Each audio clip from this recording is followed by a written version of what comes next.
अगले टर्म में प्रधानमंत्री नरेंद्र मोदी राष्ट्रपति का लॉलीपॉप दे दिए हैं और नीतीश कुमार फिर से यू टर्न ले रहे हैं। मैं ओबीसी परिवार में पैदा हुआ हूं, मैं पिछड़ा हूं और कांग्रेस वालों को या अन्य विपक्षी दलों को पिछड़ा प्रधानमंत्री पचता नहीं है। और प्रधानमंत्री जब कहते हैं कि मैं ओबीसी परिवार में पैदा हुआ हूं, मुझसे बड़ा ओबीसी इस देश में कोई नहीं है, तो मुझे लगता है कि पूर्ण बहुमत की सरकार है, किसी प्रकार का कोई कांटा नहीं है, किसी प्रकार का कोई विघ्न नहीं है, तो मुझे लगता है कि उन्हें जातिगत जनगणना पर खुलकर सपोर्ट करना चाहिए। बुनियादी मुद्दों पर इनकी सक्रियता बता रही है कि 2024 में भाजपा के लिए मामला बहुत साफ नहीं है। नमस्कार, मैं हूं तुषार और आप देख रहे हैं सौगंध टीवी। बिहार में जातिगत जनगणना जो सर्वे हुआ उसका रिपोर्ट आ चुका है। अब इसके क्या राजनीतिक मायने हैं ये अब हम लोगों से बातचीत के दौरान जानेंगे कि क्योंकि सरकार के लिए ये एक मुश्किल चीज़ हो गई है और वहीं विपक्ष के लिए संजीवनी का काम कर रही है, तो सरकारी मायने हैं इसके राजनीतिक, वो क्या हैं, लोगों से बातचीत के दौरान जानते हैं क्या है इसके मायने जो पक्ष और विपक्ष की नज़र से अगर देखें तो। देखिए, इसके बड़े गंभीर और गूढ़ मायने हैं। जब से इंडिया गठबंधन बना है तब से प्रधानमंत्री नरेंद्र मोदी इसको घमंडिया गठबंधन, फिर आतंकवादियों से जोड़ना, फिर तमाम ऐसी चीज़ों से इसके वो व्याख्यायित करते हैं जिससे जनता का ध्यान इस गठबंधन से दूर हो। और नीतीश, बीच में ऐसी भी खबर आ रही थी कि नीतीश भाजपा में फिर से वापसी हो रही है और उन्हें राष्ट्रपति, अगले टर्म में प्रधानमंत्री नरेंद्र मोदी राष्ट्रपति का लॉलीपॉप दे दिए हैं और नीतीश कुमार फिर से यू टर्न ले रहे हैं। इसी दरमियान ऐसा हुआ कि जातिगत जो सर्वे हुआ उसके आंकड़े भी जारी हो गए हैं और मुझे लगता है कि ये विपक्ष के लिए बहुत ही संजीवनी का काम भी कर रहा है और साथ ही साथ एक प्रधानमंत्री नरेंद्र मोदी के उस नैरेटिव को तोड़ने का भी काम कर रहा है। जब प्रधानमंत्री नरेंद्र मोदी कहते हैं कि मैं देश का सबसे बड़ा ओबीसी हूँ, मैं ओबीसी परिवार में पैदा हुआ हूँ, मैं पिछड़ा हूँ और कांग्रेस वालों को या अन्य विपक्षी दलों को पिछड़ा प्रधानमंत्री पचता नहीं है, तो ऐसे में प्रधानमंत्री नरेंद्र मोदी के लिए भी एक गले की हड्डी बन गई है कि जो पिछड़ा कहते हैं वो पिछड़े को हक देने के लिए क्या वो राजी हैं कि नहीं है। तो प्रधानमंत्री नरेंद्र मोदी की नीति और नीयत दोनों की एक परीक्षा भी है। हाँ, एक सवाल है, क्योंकि जिस तरह से हमने देखा कि जो ये जातिगत जनगणना है ये 2010-11 में भी हुआ था, जब आरजेडी ने और समाजवादी पार्टी ने कांग्रेस पर प्रेशर बनाया तो ये जनगणना हुआ था, लेकिन रिपोर्ट अभी ये जो पब्लिश नहीं हो पाई थी। तो जो भी केंद्र में रहता है उसके लिए ये क्या समस्या है जो मतलब कि जातिगत जनगणना से वो पीछे हटते आए हैं। देखिए, ऐसा नहीं है। 2011 में डॉक्टर मनमोहन सिंह जब प्रधानमंत्री थे उस समय भी जब जनगणना हुआ था तो जातिगत जनगणना भी हुआ था जी। और कांग्रेस लगातार 2014 के बाद जब से प्रधानमंत्री नरेंद्र मोदी बने हैं तब से लगातार कांग्रेस इस मांग को बहुत जोर से उठा रही है कि हमारे सरकार में जो जातिगत जनगणना के आंकड़े हुए थे उसे जारी किया जाए और बीजेपी और मोदी सरकार लगातार इससे पीछे हट रही है। नहीं, सवाल कांग्रेस पे भी उठते हैं, क्योंकि जिस तरह से जब सत्ता में वो थे, कांग्रेस जब सत्ता में थे तो उस समय चाहे महिला आरक्षण बिल का हो तो उस समय वो खुद भी उस बिल को इसलिए दबा दिया क्योंकि ओबीसी जो है शामिल, ओबीसी को शामिल करने की बात आरजेडी कर रहे थे। नहीं, मेरे सवाल सुन लीजिए, नहीं, मैं बता रहा हूँ, सवाल तो सुन लीजिए आप। जिस तरीके से महिला आरक्षण बिल पे आरजेडी ने या फिर समाजवादी पार्टी ने, जेडीयू ने, सब ने बोला कि जो ओबीसी को शामिल इसमें किया जाए तभी ये जो महिला आरक्षण बिल है पास किया जाए, कोटा विद इन कोटा की बात की थी।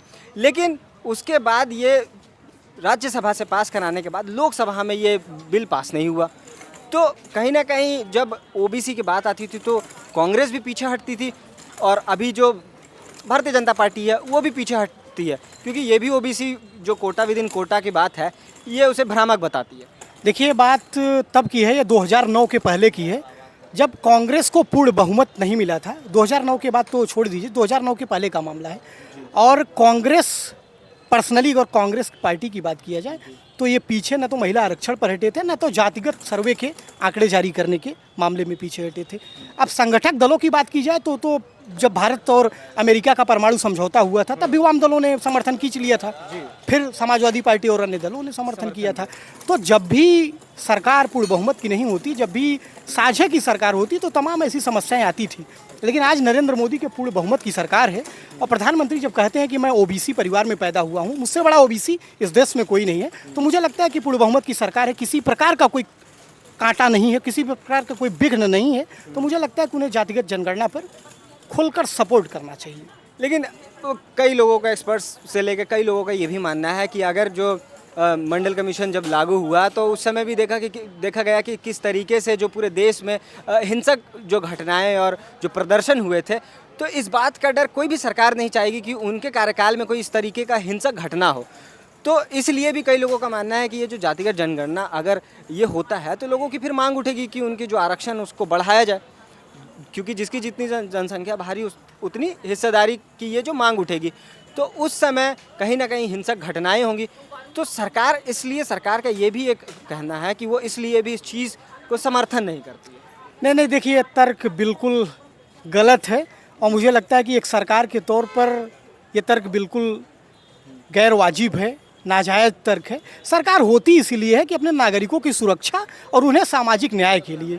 जब राज्य खुद नागरिकों की सुरक्षा करने में असफल हो जाएगा और केवल इसलिए नागरिकों का हक नहीं देगा कि राज्य में हिंसा हो जाएगी, तो ये तो सरकार का फेलियर है ना, क्योंकि सरकार को अपनी समीक्षा करनी चाहिए। कई लोगों का ये कहना है कि जिस तरह के मणिपुर में हमने देखा कि इसी तरीके के एक मुद्दे की वजह से आज पूरा मणिपुर 5 महीने से जल रहा है। तो मणिपुर में लॉ एंड ऑर्डर की पहले से कोई व्यवस्था नहीं की गई और लॉ एंड ऑर्डर जब 3 मई को मणिपुर में हिंसा हुई तो उस समय भी अगर सरकार चाहती तो अतिरिक्त पुलिस बल, केंद्रीय बलों का उपयोग करके वहाँ पर हिंसा थामा जा सकता था, क्योंकि 3 मई को जब हिंसा की शुरुआत हुई है उस समय बहुत कम संख्या में उग्रवादी थे, बहुत कम संख्या में दंगाई थे। वो तो हिंसा जब विकराल रूप धारण करती गई फिर इनके हाथ से निकलती चली गई ना।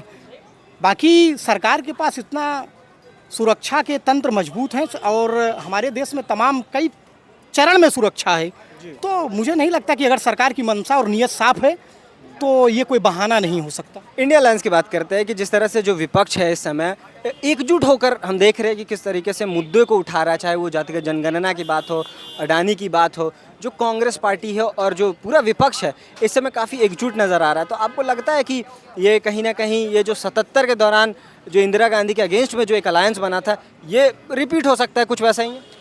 देखिए, अभी तक कांग्रेस पार्टी और कह सकते हैं कि भाजपा के विपक्ष में जितने भी दल हैं जिनका भी गठजोड़ हुआ है, बुनियादी मुद्दों पर इनकी सक्रियता बता रही है कि 2024 में भाजपा के लिए मामला बहुत साफ नहीं है और यही विपक्षी एकता अगर 2019 से पहले हुआ होता तो मुझे लगता है कि 2019 में ही भारतीय जनता पार्टी को सरकार बनाने में लोहे के चने चबानी पड़ जाती।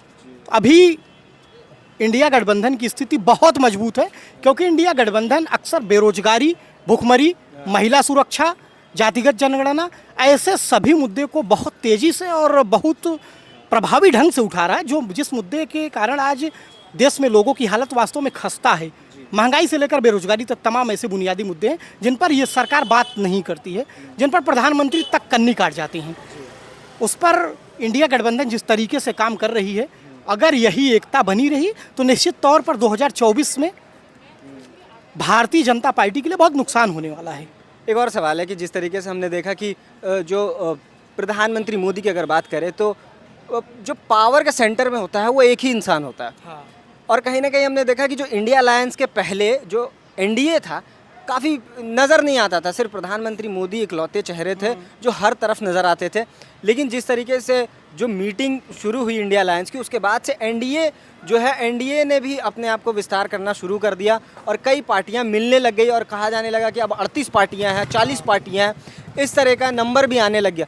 आपको लगता है कहीं ना कहीं इनसिक्योर हुए होंगे जिस वजह से एक एनडीए को मजबूत करने की ज़रूरत पड़ी उन्हें? देखिए, इस इनसिक्योरिटी का अंदाज़ा आप इस बात से लगा सकते हैं कि प्रधानमंत्री नरेंद्र मोदी पहले कहा करते थे कि एक अकेला सब पर भारी। एक अकेला सब पर भारी कहने वाला व्यक्ति इस लेवल पर इनसिक्योर हो जाता है कि वो 38 पार्टियों से गठबंधन करता है। 38 गठबंधन तो पहले भी थे, लेकिन सवाल ये था कि आखिर वो जो पावर ऑफ सेंटर है वो उन्हीं के पास रहता था और इस तरह से प्रोजेक्ट किया गया था कि अकेले जो है प्रधानमंत्री है और जो अलायंस है उसका जिक्र तक नहीं होता था। देखिए, पावर सेंटर में अक्सर वही पार्टी होती है जो सबसे बड़ी पार्टी होती है, इसमें कोई नई बात नहीं है। लेकिन भारतीय जनता पार्टी के लिए भविष्य में सबसे ज़्यादा नुकसान इस बात से होगा क्योंकि Bharatiya Janata party one man party बन चुकी है और इसका बहुत बड़ा नुकसान होता है। जब वन मैन, जब उस आदमी की लोकप्रियता घटती है तो धीरे धीरे पार्टी का भी बुरा दिन शुरू हो जाता है। तो भारतीय जनता पार्टी में सारा कुछ, सब कुछ प्रधानमंत्री नरेंद्र मोदी के इर्द गिर्द होने लगा है। आप खुद देखते होंगे, पार्षद के चुनाव से लेकर प्रधानमंत्री के चुनाव तक जब भी बात होती है, हम किसको वोट देंगे? मोदी को देंगे। जनता भी मोदी मोदी करती है। लेकिन अब जरा सोचिए कि one man army Bharatiya Janata party जब हो गई है, तो जब नरेंद्र मोदी की लोकप्रियता, और जाहिर सी बात है नए नए तमाम सर्वे भी आ रहे हैं, लोकप्रियता बहुत तेज़ी से घट रही है। क्योंकि 2014 से पहले नरेंद्र मोदी की जो एक देश में एक छवि थी, उस छवि को और आज तमाम उस छवि पर काफ़ी नुकसान हुआ है। क्योंकि इनके तमाम वादे दावों से लेकर तमाम ऐसी चीज़ें जिस पर जनता ने भी एनालाइज किया, और इस देश की जनता मूर्ख नहीं है, पब्लिक है, सब जानती है, तो उसको काफ़ी नुकसान हुआ है। और नरेंद्र मोदी की छवि को नुकसान होने से भारतीय जनता पार्टी को बहुत डैमेज हो रहा है। एनडीए अलायंस की बात करते हैं कि जिस तरह से एनडीए अलायंस जो है कहीं ना कहीं पार्टी टूट रही है, क्योंकि एनडीए में शामिल एलजेपी की बात करें तो एलजेपी में भी टूट आया। जिस तरीके से हमने देखा कि जो शिवसेना थी, शिवसेना भी टूट गई, और भी कई पार्टियां हैं, एनसीपी भी टूट गई। जो भी उनके समर्थन में जाता है वो पार्टी टूटता है। तो क्या ये कल को कारण बनेगा कि कोई अलायंस में जो भी जाएगा उसे एक डर होगा कि कहीं हमारी पार्टी ना टूट जाए? यार देखिए, सबसे बड़ी बात ये है ना कि जिन 38 पार्टियों की बात हो रही है, उनमें ज़्यादातर पार्टियां ऐसी हैं जिसके मुखिया या जिसके नेता किसी न किसी भ्रष्टाचार के आरोप में लिप्त रहे हैं, और जिन पर ईडी, सीबीआई और तमाम केंद्रीय एजेंसियों का शिकंजा रहा।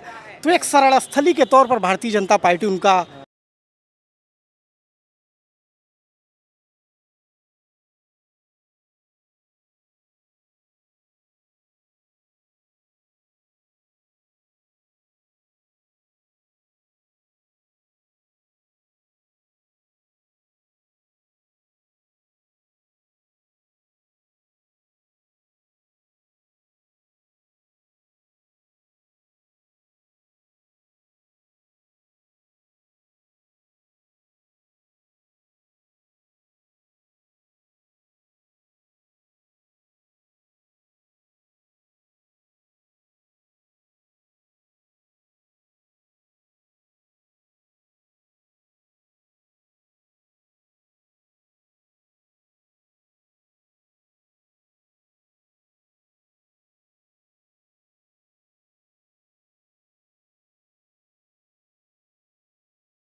तो उसमें क्या कुछ देखने को मिलता है? तब तक हमारे साथ बने रहिए और देखते रहिए सौगंध टीवी। धन्यवाद।